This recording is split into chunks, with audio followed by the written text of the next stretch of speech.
பல அமைச்சர்களை கொண்ட மாவட்டம் இந்த மாவட்டம் கடந்த காலங்களில். ஆனா எனக்கு முன்னைக்கும் சரியான பதில் கிடைக்கல. இவ்வளவு அமைச்சர்களை கொண்டும் இந்த மாவட்டத்தில் ஏன் இந்த விடயங்கள் கைவிடப்பட்டது என்ற விடயத்துக்கு கடந்த கால பகுதியில் மக்கள் பாரிய பொருளாதார நெருக்கடிக்கு மக்கள் முகம் கொடுத்தார்கள். இந்த நாடு வங்குரோத்து நிலை அடைந்து கேஸ் வரிசையில் நின்றும் இவை அனைத்துக்கும் அடிப்படை காரணமாக நாங்கள் பார்த்தோம் என்று சொன்னால் இவ்வாறான ஊழல் மோசடி வீண்விரயம் புலியான அரசியல் கலாச்சாரம் புலியான பொருளாதார கொள்கை உள்ளிட்ட விடயங்கள்லாம் காணப்படுகின்றன.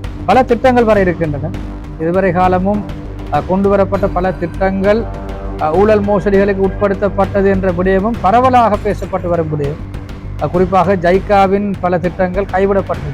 சுமார் 760 மில்லியன் ரூபாய்கள் பெறுமதியான வேலை திட்டம் ஒன்று 25 மில்லியன் ரூபாய்களாக உடைக்கப்பட்டு குறிப்பாக 31 வேலை திட்டங்களாக அறிவிக்கப்பட்டு கேள்வி மனு கோராமல் வேலை திட்டம் மேற்கொள்ளப்பட்டு தற்பொழுது நிறைவும் அடைந்திருக்கு. நெல் சந்தைப்படுத்தல் திணைக்களம் தொடர்பான நெல் சந்தைப்படுத்தல் சபை சம்பந்தப்பட்ட ஒரு விடயம் எனக்கும் ஒரு புதினமா இருக்கிற விஷயம் என்னன்னு சொன்னால், நானும் இதுக்கு முன்னர் அமைச்சு பதவியை வகித்த ஒரு அமைச்சரிடமும் நான் கேட்டேன், இவ்வளவு காலமும் நீங்களும் ஆளுங்கட்சியுடன் இருந்திருக்கிறீங்க, ஆனால் இந்த விடயம் தொடர்பாக இவ்வளவு காலமும் பேசப்படையிலையா என்கின்ற விடயத்தை நான் கேட்டேன். நான் உண்மைக்கு சொன்னால் தேசிய மக்கள் சக்தி அரசமைக்கிற முதலாவது சந்தர்ப்பம் இது. அதுபோன்று தேசிய மக்கள் சக்தியை சார்ந்து பாராளுமன்ற உறுப்பினர்களும் மட்டக்களப்பு மாவட்டத்திலிருந்து அனுப்பப்பட்ட மாவட்ட ஒருங்கமைப்பு குழுவின் தலைவராக நியமிக்கப்பட்ட முதலாவது சந்தர்ப்பம் இது. இந்த வேளையில நாங்கள் நம்புகின்றோம். தெரியும் ஹார்வெஸ்டிங் கேலண்டர், அதாவது நமது அறுவடை நாட்காட்டி தொடர்பான ஒரு பிரச்சனை ஒன்று இருக்கு.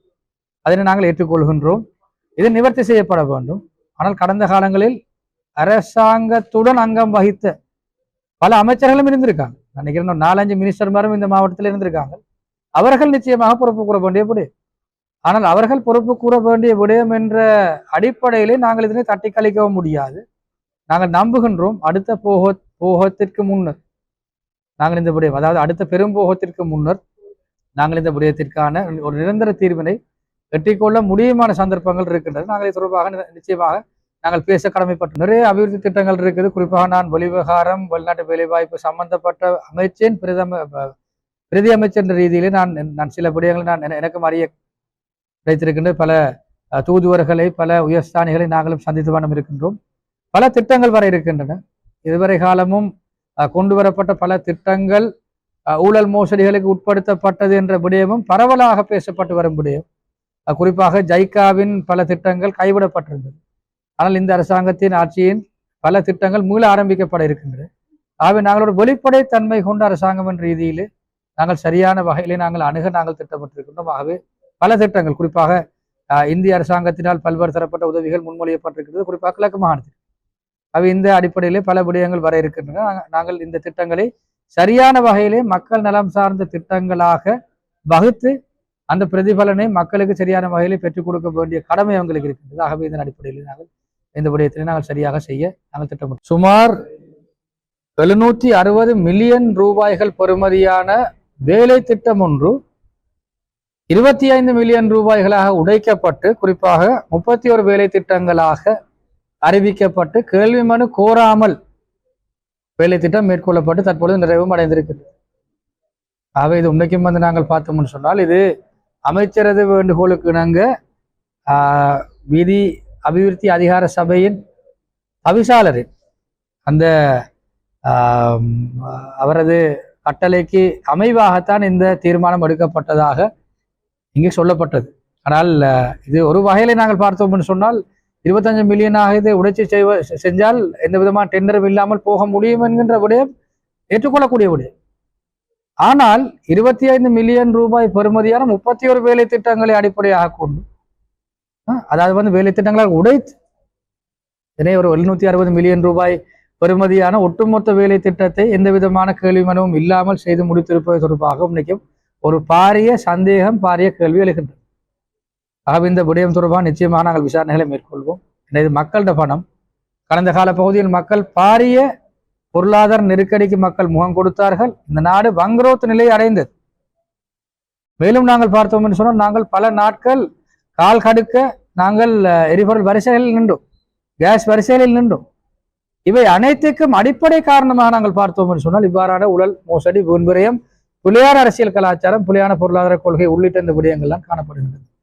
ஆகவே நாங்கள் இதனை மாற்றுவதற்கு நாங்கள் எத்தனிக்கின்றோம். குறிப்பாக மாவட்ட ஒருங்கமைப்பு குழு தலைவர் என்ற ரீதியிலே கடந்த காலங்களில் தலைவருக்கு வழங்கப்பட்டிருந்த வாகனம் மூலவும் என்னால் அந்த வாகனங்களை நான் பெற்றுக்கொண்டிருக்க முடியும். ஆனால் அந்த வாகனம் மாவட்ட அரசாங்க அதிபருக்கு இன்று கையளிக்கப்பட்டது. நான் வாகனத்தில் என்ன நிறமுன்னு தெரியா கேட்டு நான் வெஹிக்கிள் இருக்கான்னு வெஹிக்கிள் இருக்குது பாவிக்கலும். ஆனால் நான் வாகனத்தை நான் பெற்றுக்கொள்ளவில்லை. நாங்கள் ஒரு புதிய அரசியல் கலாச்சாரத்தை நாங்கள் ஆரம்பிப்போம். ஆகவே இதற்கான பங்களிப்பை வழங்கும் உங்கள் அனைவருக்கும் நாங்கள் நன்றிகளை கூற நாங்கள் கடமைப்பட்டோம். இனவாத ரீதியான நோக்கம்னு சொல்லக்குள்ள ஒன்று மத்திய அரசாங்கத்தால் இனவாத ரீதியான நோக்கத்தோடு வள பங்கீடு சரியான வகையில் செய்யப்படாமை என்று சொல்கிற குற்றச்சாட்டு ஒன்று. ரெண்டாவது விடயம் பிரதேச ரீதியிலும் மாவட்ட ரீதியிலும் இனவாத ரீதியில திட்டங்கள் வகுக்கப்பட்டன்னு சொல்ற குற்றச்சாட்டும் இருக்கு. இது தேசிய ரீதியிலேயும் இருந்திருக்குது, மாவட்ட ரீதியிலையும் இருந்திருக்கு. ஆனால் நான் நம்புகின்றேன் தேசிய மக்கள் சக்தியின் ஆட்சியில் அவ்வாறான விடயங்கள் ஏற்பட எந்த விதமான சந்தர்ப்பங்களும் இல்லை. மேலும் குறிப்பாக மாவட்ட ரீதியில் நாங்கள் ஒரு புதிய ஒரு அரசியல் கலாச்சாரத்தினை நாங்கள் கட்டியெழுப்ப நாங்கள் எத்தனிக்கின்றோம். குறிப்பாக நான் இந்த மாவட்டத்தைச் சேர்ந்த நபர் அல்ல, நான் வேறொரு மாவட்டத்தைச் சேர்ந்த நபர். என்னை பொறுத்தவரையிலே நான் 3 இன மக்களினதும் வாக்குகளினால் நான் பாராளுமன்றம் சென்றோம். ஆகவே இன்றைக்கு நான் அதை எந்த இனம்னு சொல்லி நான் சரியான வகையில் நான் தேடி பிடிக்கவும் இல்லை என்றால் நான் 3 இன மக்களும் எங்களை ஒன்றாகத்தான் சேர்ந்து பாராளுமன்றத்துக்கு அனுப்பியிருக்காங்க. அவை இந்த அடிப்படையில் நாங்கள் நம்புகிறோம். அந்த ப்ராக்டிஸை நாங்கள் சரியாக மட்டக்களப்பு டிஸ்ட்ரிக்ட்டுக்கும் எங்களுக்கு பிரயோகிக்க முடியும்.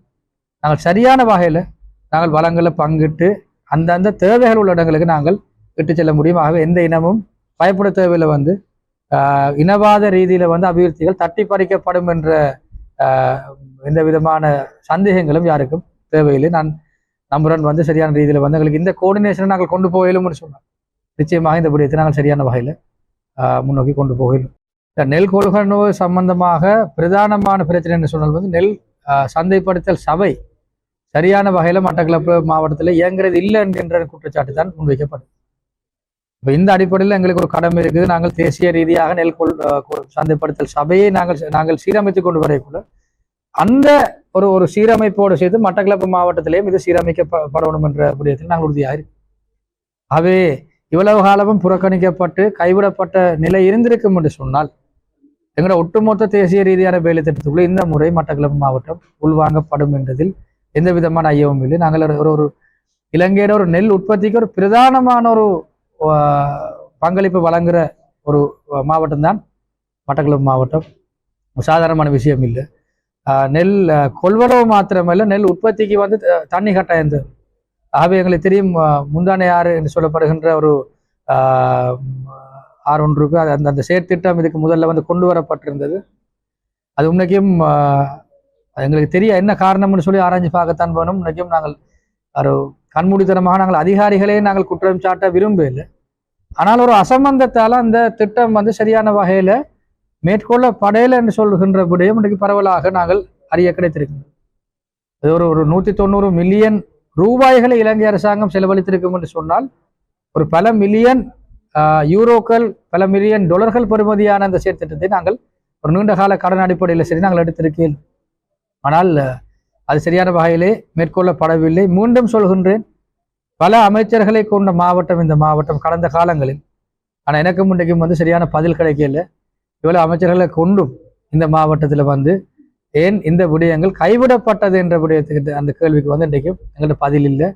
இந்த செயற்திட்டம் சரியான வகையில மேற்கொள்ளப்பட்டிருந்தால் விவசாயத்துக்கு மாத்திரமல்ல, இந்த மாவட்டத்தின் அனர்த்த முகாமைத்துவத்திற்கும் ஒரு பாரிய ஒரு உறுதுணையாக இருந்திருக்கும். பல அனர்த்தங்கள் தவிர்க்கப்பட்டிருக்கலாம் என்கின்ற விடயமும் பரவலாக என்று பேசப்பட்டது, ஏற்றுக்கொள்ளப்பட்டது.